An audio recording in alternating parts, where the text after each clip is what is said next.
We are so excited to be joined by political scientist Norman Finkelstein, who is a prolific writer and the author of several books, including The Holocaust Industry and Gaza, an Inquest into Its Martyrdom. And this is a very sobering interview with Norman, not just because we're in a really bleak time, but because Norman offers some really frank words for the state of the resistance. There was a lot of hope that perhaps Israel would suffer a major strategic defeat. A lot of people really believe that it would after it went into Gaza. But Norman, after so many years of studying this conflict, has a different take and has a really sobering assessment of what this current moment means for the Palestinian cause, especially in the aftermath of the killing of Hassan Nasrallah of Hezbollah. Now, he also makes clear that he's not judging anyone. He's not offering any sort of sanctimonious point of view on any decisions by these various resistance groups, because it's very easy to judge when you're not living under occupation, when you're not up against this genocidal government that Israel is. But it is important to be as clear-eyed as we can and to recognize, as Norman talks about this interview, where maybe he got some things wrong. And I think this is a really enlightening, informative interview, as always, from a Useful Idiots fan favorite, someone who, Katie, both you and I have learned a lot from. So let's hear from Norman Finkelstein.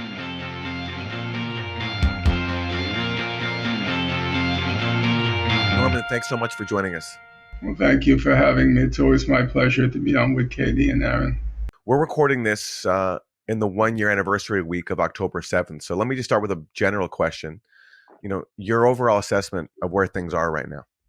I have to enter a caveat before I even begin, which is right now the center of gravity has moved to the battlefield. And I'm not a military expert, so it's very hard for me to assess the current situation. At the political level, it's been surprisingly quiescent.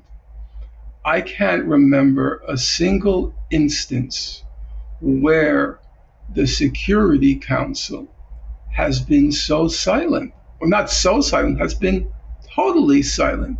I mean, at this point, there would have been meetings, there would have been different draft resolutions being circulated. There would be so much activity in the Security Council. And so far, there's been total silence. So at the political level, it's been inactive.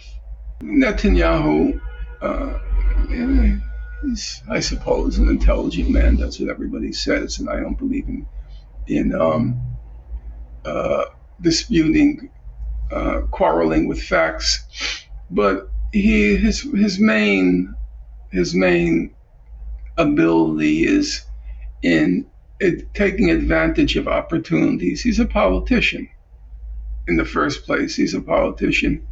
And he knew, which is correct, that once you entered into the last months of the electoral cycle, all of the media would be focused on the election. Gaza, Lebanon, they would drop to, as it used to be called, below the fold of the paper, of the front page. And so he can get away with anything. So immediately as Kamala Harris got the nomination, if you look, you could see it's very clear. Immediately as that cycle began, the Kamala Harris cycle, Israel was committing a massacre every day. It was just bombing this refugee camp, bombing that school, because it knew it could get away with it. There would be virtually no coverage of it.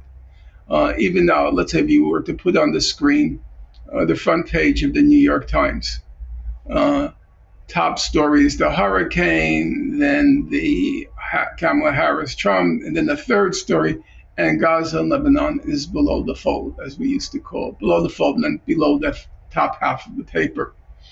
He knew that he would be insulated from any political pressures. He, meaning Netanyahu, he would be insulated from any political pressures for the last couple of months of the electoral cycle. So politics has been absent. The college scene, I think probably students are regrouping and trying to figure out how to move forward after the draconian crackdown in spring and now the implementation of all of these restrictions on free speech, which make a lively movement well nigh impossible. So, on all the fronts, it's been, on the political fronts, there's been an absence of activity. And on the battlefield, it's very hard to assess. Gaza, as was indicated yesterday, many outlets, media outlets, humanitarian organizations, there was the 1 year commemoration of what happened in Gaza. And I think the reasonable conclusion is that Gaza is no more. There's nothing left in Gaza. Right now, if you recall, at the very, very beginning, when Israel first gave the order, I'm talking about October, roughly around October 10th, 2023, when Israel gave the order for the people in the north to go south, and they drew the line. You remember? They drew the line. I said at the time, well, it's obvious what Israel is going to do. It's going to declare the northern sector a buffer zone and effectively annex the northern part of Gaza. Now, it took a year, but that's actually what they're doing right now. The claim is, which I consider complete nonsense, we're going to clear out Hamas and then we'll let the people back. No, they're not letting the people back. That's not going to happen. First of all, there's not going to be anything left to come back to. They will flatten the whole northern sector of Gaza. That's what they're saying, There's no secret about that. And Lebanon, it looks pretty grim. I think there's no denying that Hezbollah was dealt a very big blow. What will happen? I don't know. I've been listening to all these military analyses and whether Israel knocked out all of Hezbollah's long-range missiles, whether Israel can isolate the south of Lebanon from the Litani down and just bomb it relentlessly like it did Gaza, and everybody will be wiped out. I'm not a military person, so I don't know.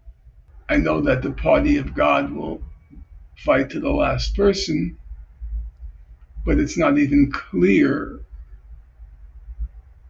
whether that will be an option, because Syed Nasrallah's stature enabled him to carve out some political space vis-a-vis Iran. In other words, he doesn't just do what Iran says. He was able to assert an independence and autonomy. And now that's not going to be an option, assuming the person that replaced him is in his 20s or 30s, which is what Nasrallah was when he replaced his predecessor, when his predecessor was assassinated by Israel. If it's a young man, he can't stand up to the Iranian regime. And the Iranian regime, it's going to be looking out for its own interests. And it may say, we're going to end all the resistance in exchange for a ceasefire. And then the Hezbollah won't have an option except to agree. So they've lost a lot of their autonomy, I believe. So all in all, it looks grim. What can I tell you? It's the only thing one can do. I had very close friend, the West Bank. And when the when the first Intifada was defeated, I asked him, did anything good come of this? Meaning the civil revolt. Did anything positive come of it? And he said, because he was a real political person, he said, the lessons learned. Lessons learned. He said, lessons learned. And it's the same thing here. One has to be very sober, analyzing the lessons learned. And I learned a lot from the past year. I made errors, significant errors in some cases, born of illusions. So trying to figure out the lessons learned. I'm curious your analysis of Nasrallah's decision to intervene, the position he was put in by October 7th. It seems pretty widely accepted that Nasrallah did not have advanced knowledge of Hamas's operation. Can you talk about what you think compelled him to intervene and how he's tried to calibrate Hezbollah's role ever since, leading up to his murder, which we now know, it's been widely said that Nasrallah had agreed to a 21-day ceasefire with Israel, but he was still refusing to drop his insistence that a permanent ceasefire be linked to a ceasefire in Gaza. And according to one Israeli official who spoke to NBC News, that's what basically led Israel to decide to kill him. In one of his early speeches, maybe the first or second after October 7th, he was very clear that they didn't know. And you could see, if you read between the lines, he was not happy that they had not been informed by Hamas of the decision to attack on October 7th. And at that point, what's called the axis of resistance would have lost all credibility if it did nothing. If you recall, in those first few weeks, everybody was saying, what is Hezbollah going to do? What is Hezbollah going to do? It was an expectation that in the midst of, at least at the beginning, it was a declared genocide. They muted the language over time, but at the beginning it was a declared genocide.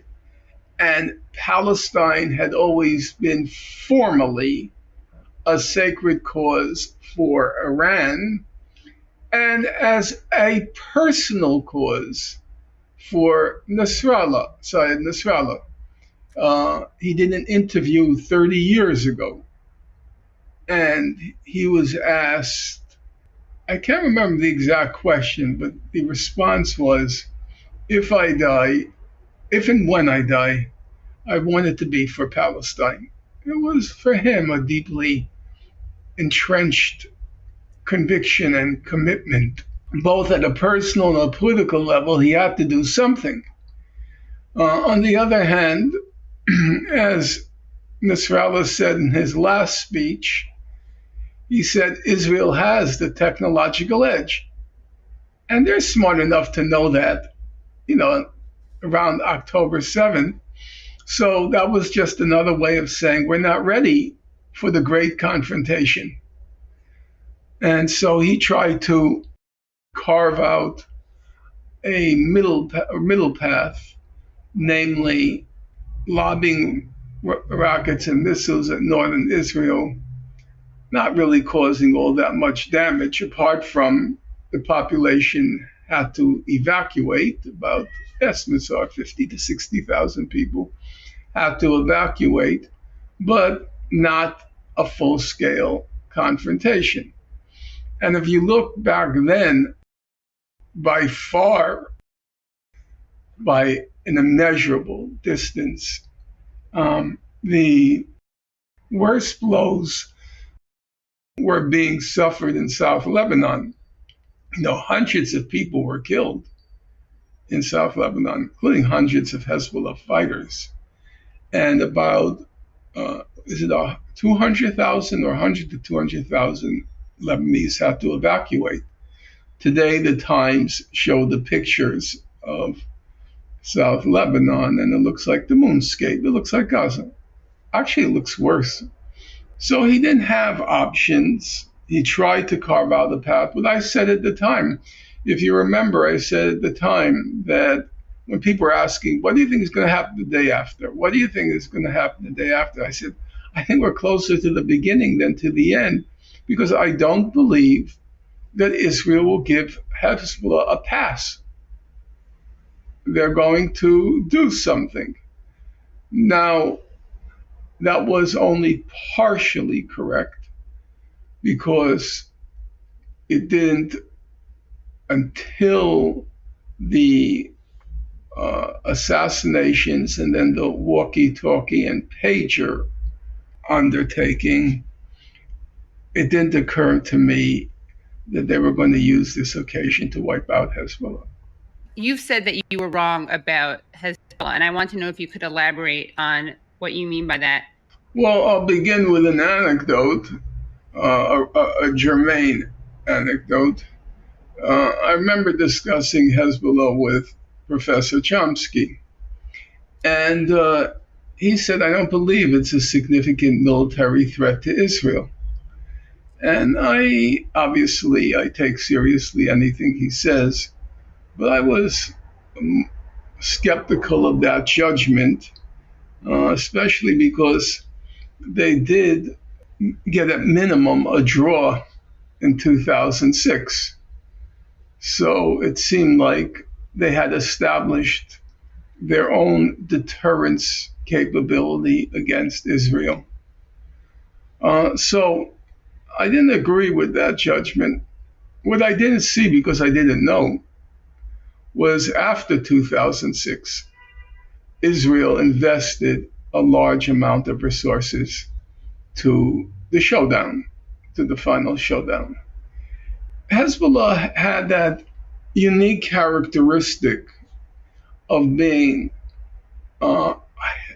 very ideological, but also it tapped into the mental resources of the Arab Muslim world. They are fundamentally the fact that every Arab Muslim is going to be a civil engineer, an electrical engineer. I know Arabs and Muslims very well. They're part of my life at this point. Everyone's going to be a civil engineer, an electrical engineer, or go into something like IT. Okay? So you had this wedding, this melding of ideological conviction and technical know-how. And I believed that the ideological conviction was such that they could prevail, or at least equal Israel. What I didn't see, and I frankly have to admit it, and here's going to be a digression, and you'll forgive me, and you can stop me. So my best friend growing up was Mark Cohn. And Mark Cohn was a surpassingly brilliant fellow, for sure. And he eventually became the CTO, Chief Technology Officer, for Unisys, which is one of the large computer firms in Washington and very connected to the Defense Department. And he liked mental games. You know, when we were all out on our bicycles, he was in his room playing chess. He liked mental games. So Mark eventually became the head of the computer system in the Bush-Cheney White House. And he once said to me, he was trying to, I guess, justify what he was doing. He said, you know, Norman, they work very hard, meaning Bush, not Bush, but, you know, Cheney, Rumsfeld, and so forth. And in fact, it was true. They worked very hard. If you read the stories about Rumsfeld stood at a lectern. He never sat at his desk. He stood at a lectern, and he used to write all these memos, and they called them Rumsfeld's snowflakes. He was always giving the memos, And I didn't get that the other side has his ideological convictions, which are as fervent as Hezbollah's, except they had 1,000 times the resources because it's the Pentagon, it's British intelligence, it's German intelligence, it's French intelligence, it's the whole quote unquote Western world, which is invested in bringing down Hezbollah and eventually Iran, of course. So it was unrealistic that they could withstand the force of a combined and compounded intelligence of all of these organizations. So I guess that's what Professor Chomsky was thinking at the back of his head. How can a guerrilla movement win against the Pentagon? In terms of intelligence, Not intelligence like smartness, obviously, but intelligence. No. The intelligence community. And especially also, if I can make a point, that if Israel's doctrine is to deliberately destroy civilian infrastructure as a way to deter its military adversaries, which, Israel is doing right now in Gaza and also in Lebanon. And also if Israel is hesitant to fight a ground war, which it clearly is, and it has the advantage in the air, which it's perfectly content to continue pursuing. I wonder if that's also a factor that puts Hezbollah at a significant disadvantage, because Hezbollah has tried to target military sites throughout the course of its intervention. Yeah, but the expectation was that if they do not relent in their rocket missile attacks, it prevents the Israelis, Mr. Netanyahu, from declaring victory. And so at some point they have to launch the ground invasion. And at that point, Hezbollah has all the advantages. It has the two main advantages of its home territory. So it knows every square inch of Lebanon. And it has the second, which is not a small advantage. They're ready to die. Right. Israelis don't want to die. Not one of those persons in the Israeli army is ready to die for the cause. They want to go to their nightclubs. They want to go on their trips abroad.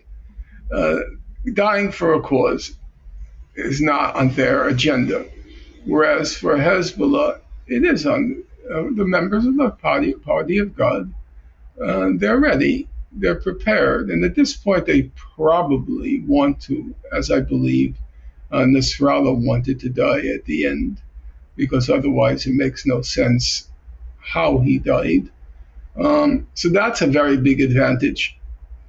But that advantage may not come into play, because it's possible they'll do what they did in Gaza.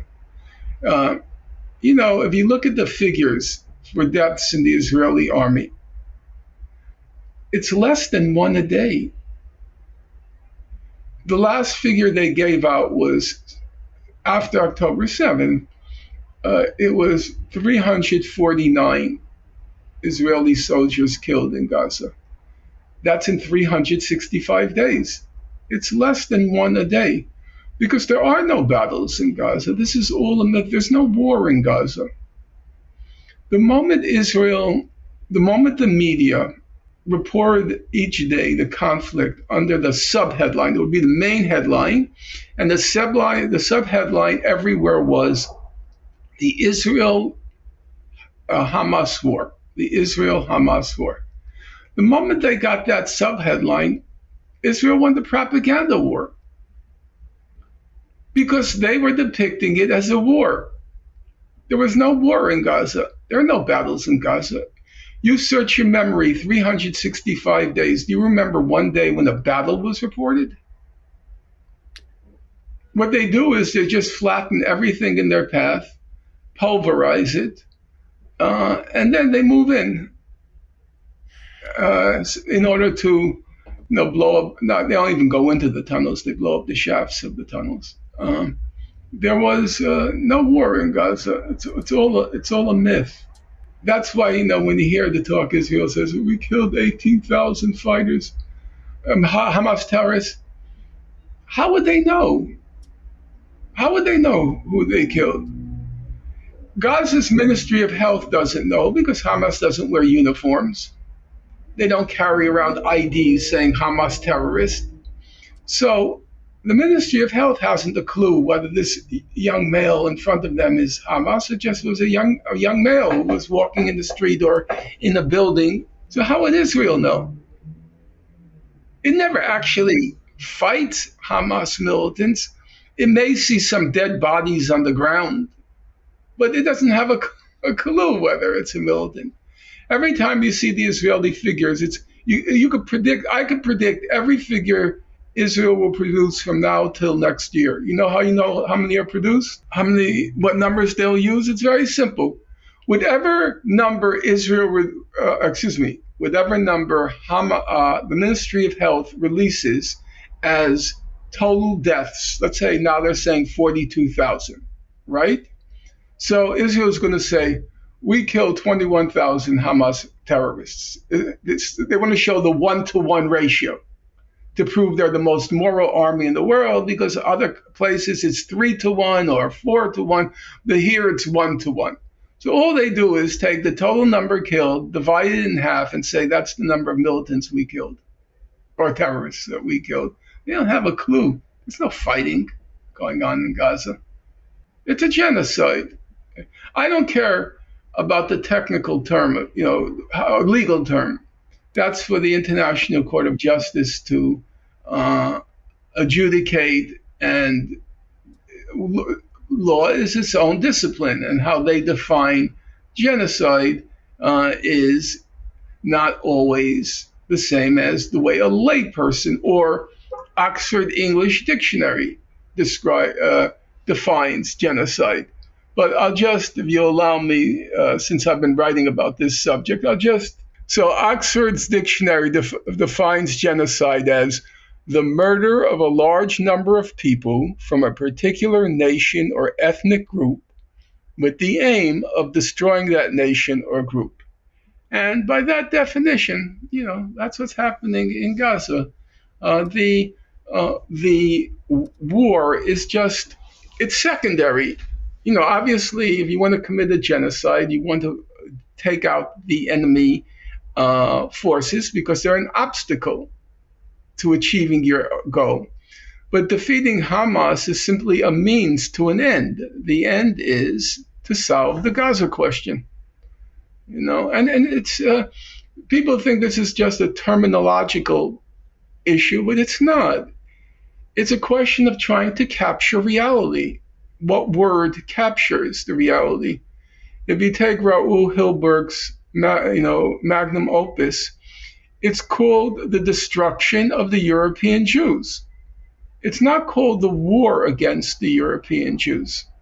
Now, there was a book by Lucy Dawidowicz, she was a complete idiot, called The War Against the Jews, about the Nazi, because she didn't understand what it was. I remember my mother, whenever she would hear mention of a war against the Jews, what are you talking about? It wasn't a war. It was an extermination. She said we were cockroaches. They would shine the light on us, and we would scurry to this side. Then they would shine the light here, we'd scurry to this side. We were cockroaches. They were exterminating us. And of course, that image and the appropriateness of that image, because my mother had sensitivity to language, even though English was her several languages, but she knew Latin and she knew the roots and she understood language. That came to mind for me because you see the Gazans scurrying here, scurrying there, go to the north, go to the south, go to Masawi, go, always scurrying. It's an extermination. And wherever they go, they get bombed. Wherever they go, they get bombed. It's an extermination. It has nothing to do with war. So, as I said, the moment it became classified as the Israel-Hamas war, Israel won 90% of the propaganda battle. The only ones who understood what was happening were, of course, the South Africans. They went to the ICJ to say this is a genocide, it's not a war. And if you read their application, they never use language like a disproportionate attack. They don't use language like disproportionate. They don't use language like even indiscriminate. They use the language, they're targeting the civilians. Do you know what a disproportionate attack means? It means you have a military target and you cause what's called excessive damage to civilians and civilian infrastructure. So let's say you want to attack Nasrallah. You want to kill Nasrallah. Does that justify killing 300 civilians, or is it disproportionate? But a disproportionate attack presumes you are targeting a military site or combatants. But that's not what's been happening in Gaza. They're not attacking military target. If they hit a military target, it's just by accident. It's a statistical error. If they hit, it's the equivalent of a statistical error. If it's military, Norman, you can't even define it as conventional military because Gaza is not a state. It doesn't have a standing army. There's Hamas is a militia with some weapons, but nothing that any functional army would have. So even the term military is not even appropriate. The fight, a combat with guerrilla armies is obviously not something new. And guerrilla armies under what's called international humanitarian law, they're also bound by the laws of war. So it's obviously a very unequal war, but I would still say if it's a guerrilla army, yeah, you can say the laws of war apply. But this is not a war, it's a genocide. I was on with this guy, Richard Kemp. Aaron might know him. Do you know him, Katie? The British guy? Yes, he's Israel's main military apologist. And I was on with him on Piers Morgan a couple of days ago. It was a complete disaster, but that's a separate issue. I made the point. I said, look, yesterday I read this letter from 65 physicians from around the world. They're not from Gaza. 65 physicians who gave testimony as to what they observed. And every one of the physicians, all 65, testified that the children the children who were coming into the hospital, they had bullet wounds to the skull or to the chest. No shrapnel. It wasn't, bombs and shrapnel. It was targeted bullet wounds to the skull and to the chest of children. What does that have to do with war? They're targeting children. Snipers are targeting children. There's the convent. I've been reading the Navi Pillay UN report on Gaza. And they describe the convent. So there are two women in the convent. They're rushing to go to the bathroom. The snipers killed. They knew who the women were because the church, the Catholic Church, had sent all the coordinates and all the information to Israeli officials. They knew who they were killing.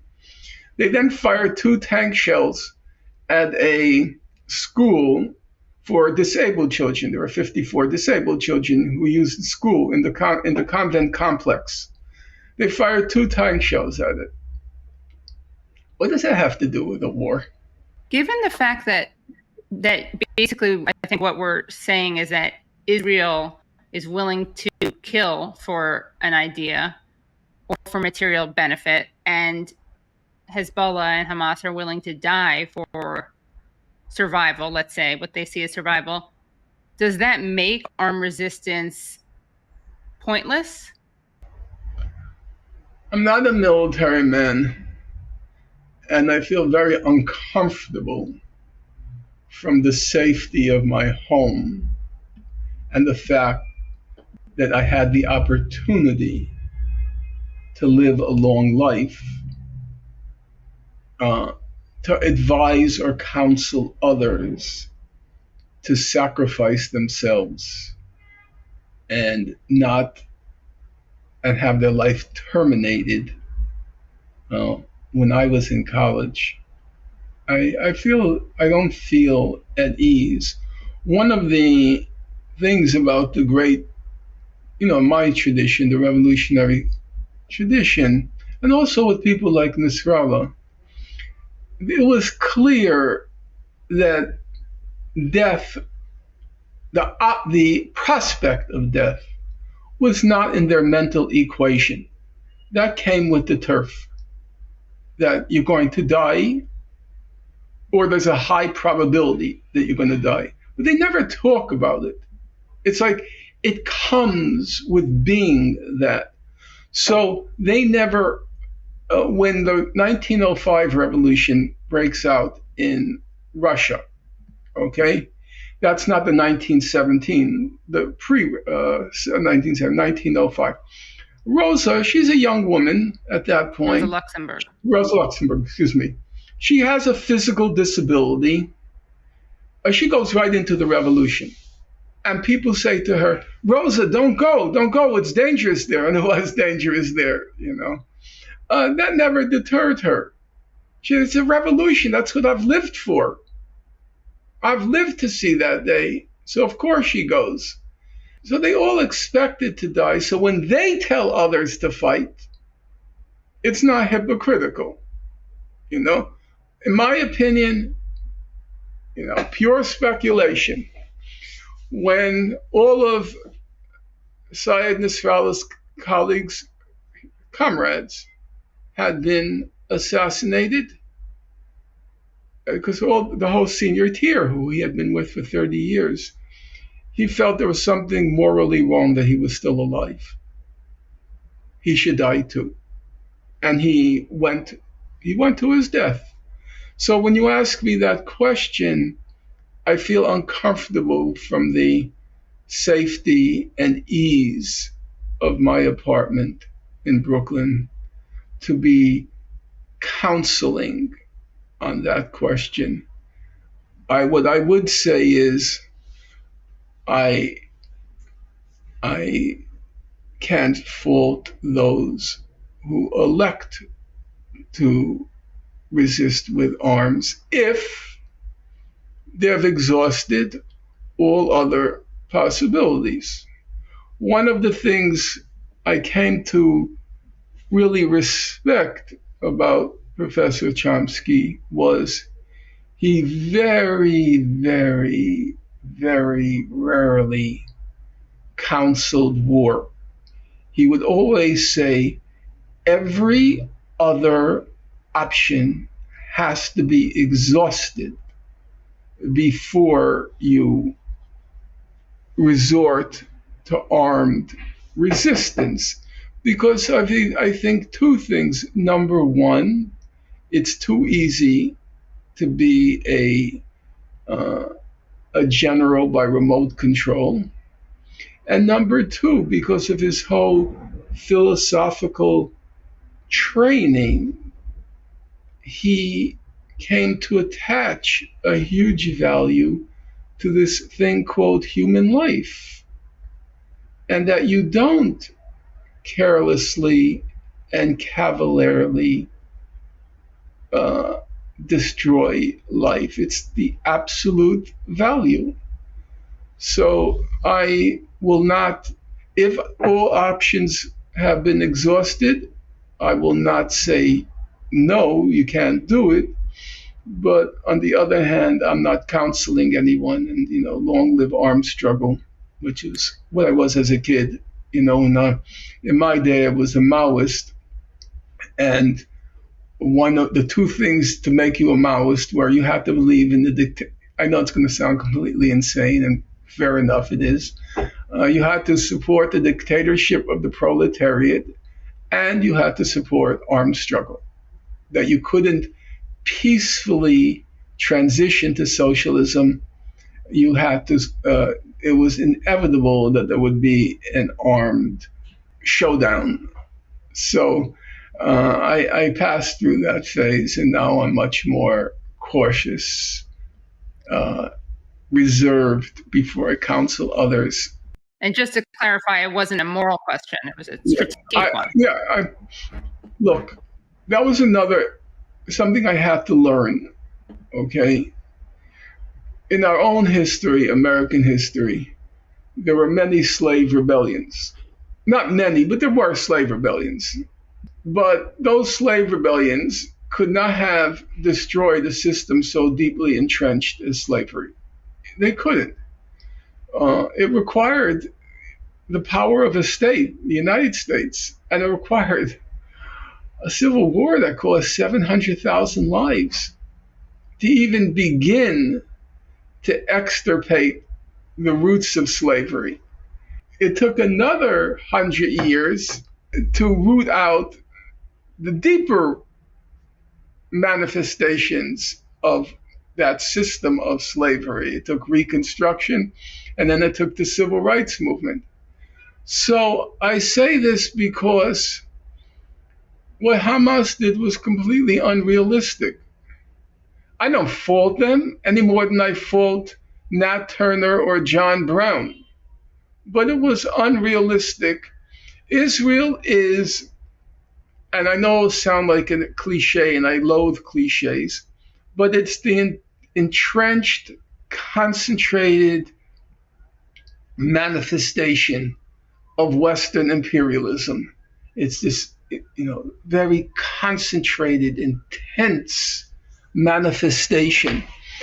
It's got deep roots. It's got the whole Western system behind it. That Western system which won't let go. It won't let go. It will nuke China before it lets go of its global dominance. And in order to defeat it, it requires a very long-term struggle and intense calculation. You can't do it by a throw of the dice. Hamas's approach was, we'll do it and see what happens. It's a throw of the dice. We'll just see, the famous line associated with Napoleon, on s'engage, puis on voit. You jump in and we'll see what happens. But you can't uproot a system like that, because it's not just Israel, it's the whole it's the whole legacy of Western colonialism and Western imperialism is now manifest in that so-called state. And you just can't do it by a throw of the dice. And I didn't really see that. I thought, okay, it's going to set in motion all sorts of, like a pinball machine, it's going to set in motion all sorts of things here, there, and who knows what's going to happen. Well, you know what? We should have known what's going to happen. You can't defeat them by a random act, a throw of the dice. It requires a lot more calculation, concentration, real focus on how you achieve this goal. I didn't see that. I was wrong.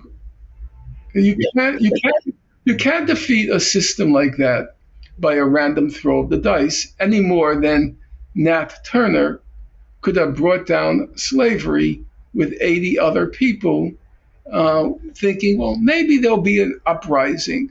No, you can't do it that way. I'm not faulting him, obviously, but it's what the folks in Gaza did was basically what Nat Turner did or what John Brown did. Now, you can mark it as a milestone to the final victory, which was the abolition of slavery, but it's not the same thing as what was required to uproot the system. Especially if you don't coordinate with your allies, and including, the ones that can do the most damage to Israel, like Hezbollah. Hamas did what Nat Turner did. He just assumed that if they go on this rampage, that the slaves will rise up. He didn't tell anybody. He just assumed it would happen. And so did John Brown. He thought the same thing. But that's not how you win. It requires a lot more preparation, calculation. At some point, yeah, you have to take the plunge and see what happens, but not before you've done a lot of preparation and calculation. And like you said, he didn't even tell them. Yeah. Norman, I wanted to get your reaction to something Netanyahu said this week. He basically threatened a new scorched earth campaign in Lebanon, similar to Gaza. He said to the people of Lebanon in a message recorded in English, he said, "You have an opportunity to save Lebanon before it falls into the abyss of a long war that will lead to destruction and suffering like we see in Gaza." You have an opportunity to save Lebanon before it falls into the abyss of a long war that will lead to destruction and suffering like we see in Gaza. It doesn't have to be that way. What did you make of this statement? Is he basically asking the people of Lebanon to rise up against Hezbollah, and if they don't, he's going to turn Lebanon into Gaza? Yeah, and that's their strategy, to try to turn the population against Hezbollah. It didn't work in 2006 during the 33 or 34 days, I can't remember now. During the 33 or 34-day war, the population of Lebanon, the support for Hezbollah soared to about 80%. Now it might be different. Now remember, in 2006, Israel caused it bombed every bridge in Lebanon. I mean, it was really brutal, but nothing on the level now. I'll tell you an interesting thing. I was speaking in Florida a few months ago, and there was a young woman from Gaza who was on a Fulbright, and she actually got out to go to Florida. And she was probably 20 years old. And she made a very interesting observation. She says, "I always know how a new war is going to begin. It's where they left off in the last war. So Israel reaches this threshold in the last war, and then the new war begins where that threshold that was crossed at the end of the war.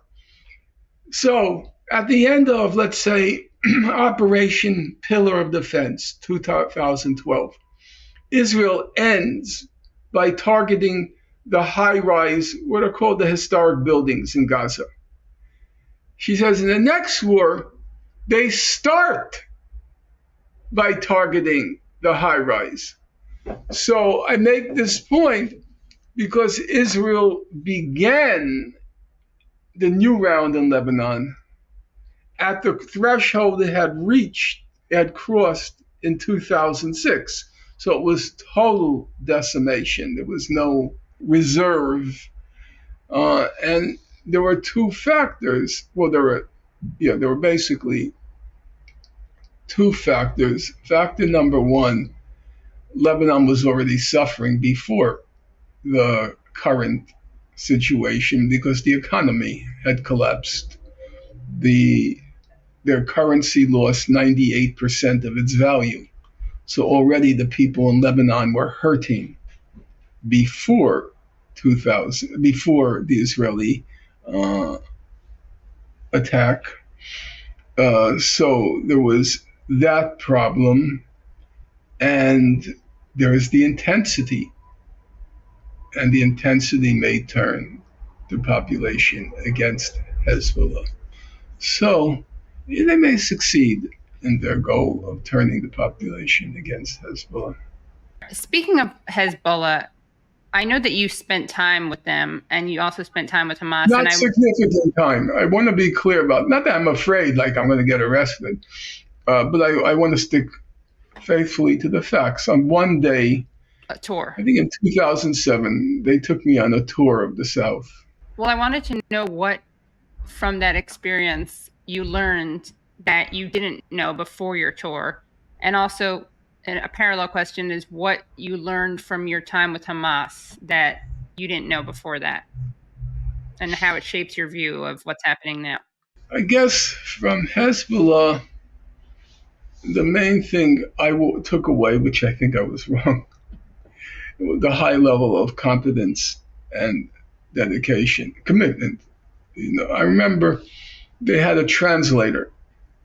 Do any of you know much about simultaneous translating? Okay, it's an art. It's an art. And I remember when I was in Germany, when my book on the Holocaust industry came out, they had the best translators, the German translators. And the way they do it is you're talking, they'll put a word here, then down the page, a word here, and down the page, a word here. And then their mind is trained to fill in all the words between. So you could, a word here, like the, and then 20 words later is the word good, and then 20 words later, and they're trained to fill in all the words between the two words they put down. And I was kind of mesmerized as I was watching these German translators. And then when I was in Lebanon and there was a translator and he was doing the same thing, and I said, these guys are pretty, they're on the top, on top of their craft. And then there was the conviction, it was the absolute readiness. It wasn't even, as I said, when I was talking about the revolutionary tradition, it wasn't even a factor in their thinking. Of course we're willing to die for this cause.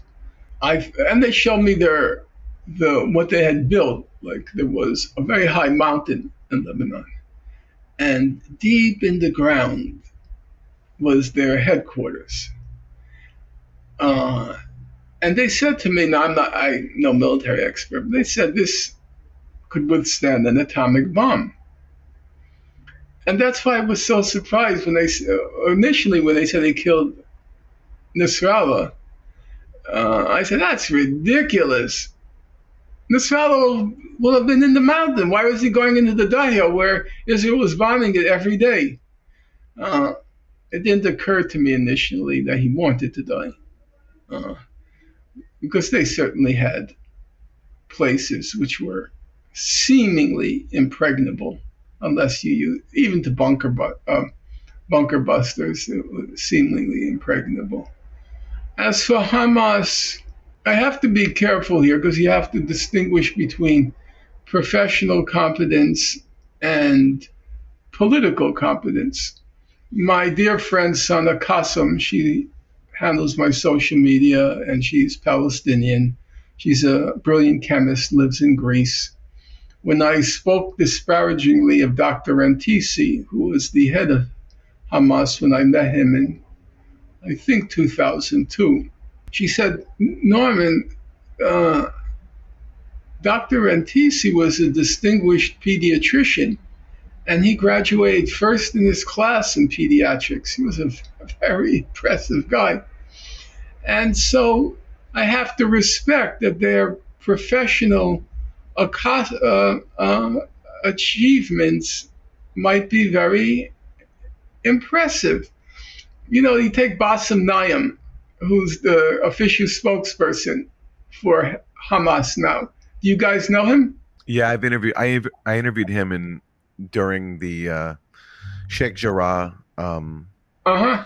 uprising back in May 2021. Yeah, I've been in correspondence. I used to be, not lately. I was in correspondence with Bassem Naim. He has 2 PhDs from Germany. 2 PhDs from Germany is not small change. But my impression has been that politically, if you've lived in this crushingly claustrophobic environment for so long, Dr. Rantisi had been in an Israeli jail for 10 years. Sinwar was in jail for 22 years. Yeah. And you go from this claustrophobic world of a jail cell to the not much less claustrophobic world of Gaza.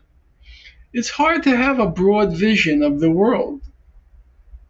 It's hard to see the world politically in its fullness. It tends to constrict your mental, political, and moral vision.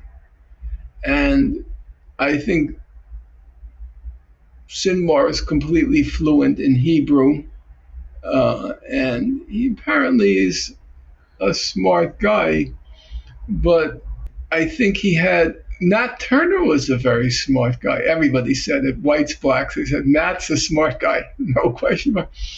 But the world is so constricted if you're a slave or you're a prisoner or in Gaza that it's hard to have the broadness of vision that's required to defeat not just Israel, not even just the United States and Israel, but the entire Western world, which will not relinquish power. It will not. It won't allow for the transition from the center of gravity of the world shifting from the west to the east. It will not let go. So, in order to prevail over that, it requires a capacious worldview. And I don't think the people in Hamas, even though, as I said, professionally, when I saw Bassem Naim, 2 PhDs from Germany, not bad.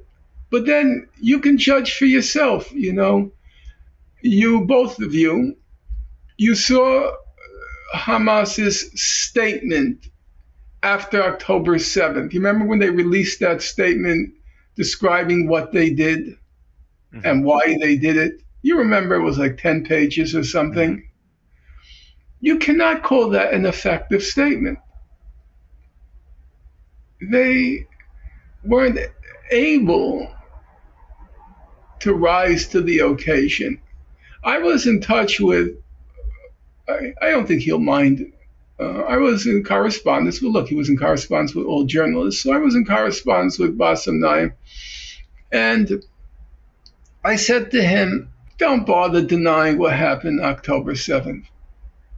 You're not going to convince anyone. You might want to explain it, but denying it is not going to work.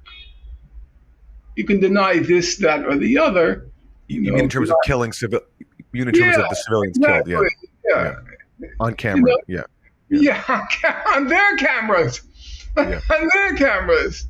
Yeah. You could say that obviously, as you know, to the point of tedium, the claim about the rapes was false, and you could see it was very striking in the Hamas statements. They were much less indignant about the question of killing civilians than the question of rapes. It was the rape accusation that really outraged them. They didn't try very hard to deny the targeting of civilians. But the rape thing, because they knew that was a flat-out lie. The only nuance there is to what extent were the killings of civilians committed by members of Hamas or maybe other people who broke out. That there is a distinction there. But I think there are all sorts of delineations, and I'm not going to deny that. But the broad picture is pretty clear. Yeah. The broad picture is pretty clear, and it's pointless to deny it. Mm-hmm. What you try to do is explain it, which is at least what I tried to do after October 7th, explain why this happened, but not to deny it. Yes, I was in communication with Bassem Naim, and he's obviously a very smart guy, but when it came to politics or even a subgroup of a subcategory of politics, namely propaganda, how do you talk to the public? Very weak. Well, and I want to tie in 2 people who you've already mentioned. I think this is germane to this topic, and then we can wrap soon because we've kept you over time. But, we've talked about in this interview both Chomsky and Nasrallah, and I know that they met, and I've heard you say that you think actually Nasrallah took some of Chomsky's advice. Totally. It was very striking to me. Well, Professor Chomsky is very persuasive, obviously, and Nasrallah respected the life of the mind, and he knew he was in front of a formidable intellect. And furthermore, Nasrallah understood that Chomsky knows more about how the West works than he does, you know? And so it was clear, if you listen to Nasrallah's speeches after he met with Professor Chomsky, he completely diminished the role of Israel in everything that's happening in the Middle East and attributed everything to the United States. He would say, Israel's just a pawn of the United States. Israel's just used by the United States. It's all the United States. That was vintage Chomsky. I thought to myself, okay, he persuaded him. You know, Chomsky is always very emphatic about that all the evil emanates from here. Israel plays a subordinate role, relatively very limited autonomy in what it can or can't do. To the point, sometimes I think Professor Chomsky underestimated the role of things like the Israel lobby and that sort of stuff. He thought that everything Israel did was just serving U.S. strategic interests. Yeah, but it was clear. I remember I asked Professor Chomsky many times about his meeting with Saeed Nasrallah, and my memory is, now there are two people who were with him, and you might want to interview them, Irene Genjer and Asaf Khoury. They both went with Chomsky to meet Nasrallah. So you can want to hear their impressions. Actually, they wrote a little book, Asaf Khoury with Chomsky on their trip to Lebanon when they met with Nasrallah. But remember, Professor Chomsky says he barely said a word. All he did was ask questions. Nasrallah barely said a word, yeah. He just asked questions, you know, because he didn't want to he's like Chomsky. He's like Lenin. I'm not here for small talk. I remember when Bertrand Russell, the great philosopher, and also Russell basically was the Chomsky figure of the first half of the 20th century. And Russell meets Lenin, Vladimir Ilyich Lenin, and Lenin had no time for him. I'm not making small talk. And Bertrand Russell described Lenin. He said, I've never met a person in my life who's so totally devoid of any ego. He was just a theory embodied. Revolution. And that's the same way, you know, with Nasrallah. I have Noam Chomsky here. I'm going to get everything I can out of him, as much information as I can. And it turned out he was utterly persuaded.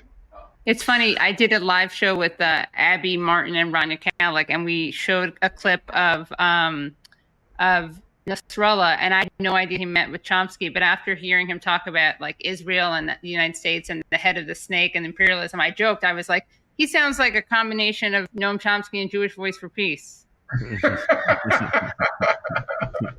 Yeah, well, definitely the first. Definitely the first. Well, you're talking about Zionism also in a way that reminded me of Jewish Voice for Peace, but yeah. Uh-huh.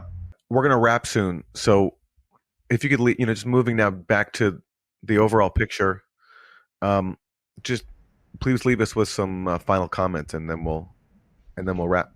My final comment, and I come from a tradition where, especially if you were a quote unquote, you know, your basic work was in your mind and not with your hands or with a rifle. You're supposed to always end on a positive note.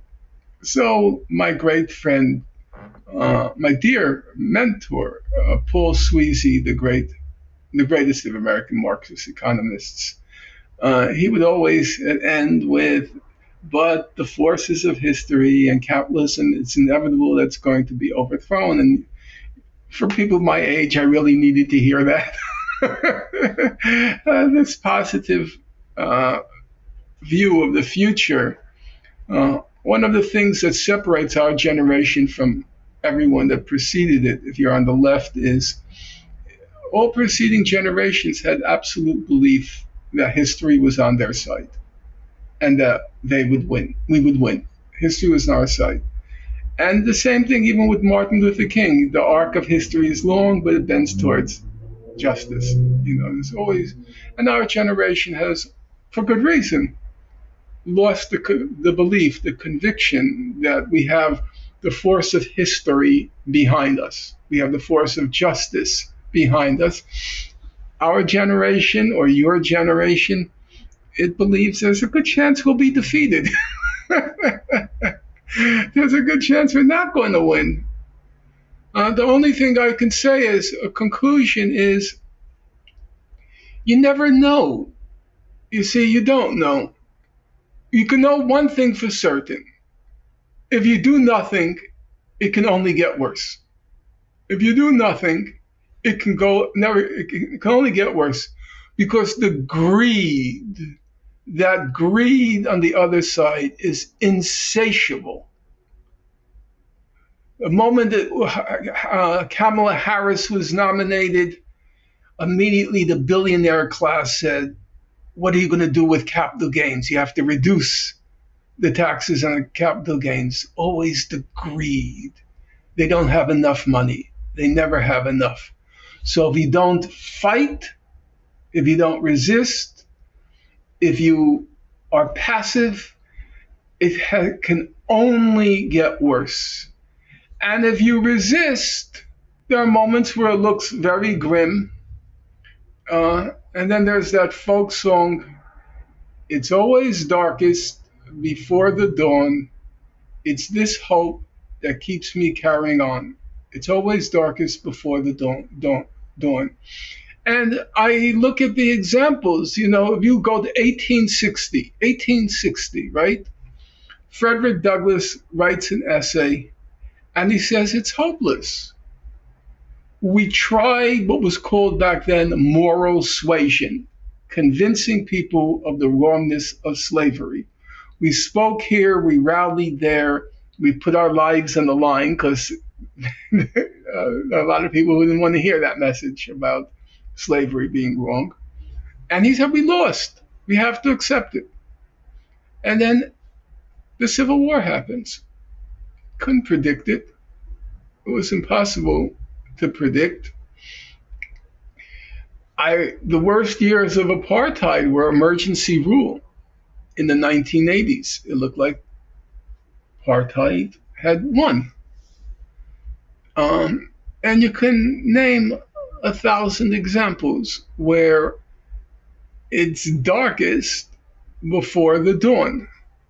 So I'm not going to say, as they said in the past, when Rosa Luxemburg is in jail and every World War I happens, which was totally shattering for that generation. You know the expression, they call that generation that passed through World War I, they call it the lost generation, because they were so shattered by the vast destruction of European civilization. Okay? And she's sitting in jail, and she always says, I find hope in the subterranean forces at work, namely history is on our side. We may not see it, but it's the subterranean, the forces below the surface that are at work, and they're on our side. We don't have that. We don't have that faith that subterranean forces are at work, but there's still the knowledge that you really don't know what will come next. But what you can say with certainty is, if you do nothing, not only nothing will happen, it'll get worse. It'll get worse. So that's my final message. I'm not going to say history is on our side, because I'm not convinced of it, and I don't believe I will convince anyone else in the face of reality. What I would say is, it's worth the try that we might win. It's worth the effort. And there's another reality. There's something in the human constitution that simply can't do nothing Yes. in the face of such death and devastation. You just can't. I don't watch it. I don't look at it. I know it's there. I don't want to see it. I block it all out and I just do my work. I don't want to see it. I know it's there. But in the face of knowing it's there, to just go on as if nothing is happening, I think that the whole human constitution rebels against that. So it's not really a choice. Last word, when the Spanish Civil War happened, Paul Robeson, who you can inform your listeners after I leave, he went to perform for the troops on the front line during the Spanish Civil War. And he made a famous line, and it's engraved on his tombstone. It said, "An artist must elect to fight for freedom or for slavery. I have made my decision. I have no choice." I've always liked that line because it embodies my spirit. I have made my decision, as if he had a choice, as if it were his will. Semicolon, I had no choice. Well, if you had no choice, then you didn't make a decision. And that's sort of been my whole life. On the one hand, I chose to do what I did. Theoretically, I could have become a banker. But even as theoretically, it was an act of will. It was a choice. I know that in light of what my parents endured during World War II, I had no choice. It wasn't a decision I made. It wasn't an act of will, a decision. I had no choice. And so, speaking personally, when I said the human constitution rebels at doing nothing in the face of such death and destruction, I think most normal people will say, you know what, maybe I should go to that demonstration, or do something. All right. So nice to talk to Mr. Aaron and Ms. Katie. And thank you, Norman. And on behalf of our audience, we're all very grateful for you. So thank you. Yeah. Thanks so much for listening to and watching Useful Idiots. For extended episodes, bonus content, and our weekly Thursday Throwdown episode, please subscribe at usefulidiots.podcast.com. Support the show for free by subscribing on YouTube, Rumble, and wherever you get your podcasts. And if you like the podcast, don't forget to rate and review. You can also follow us on Twitter at UsefulIdiotPod. Thanks for supporting independent media. We'll see you next time.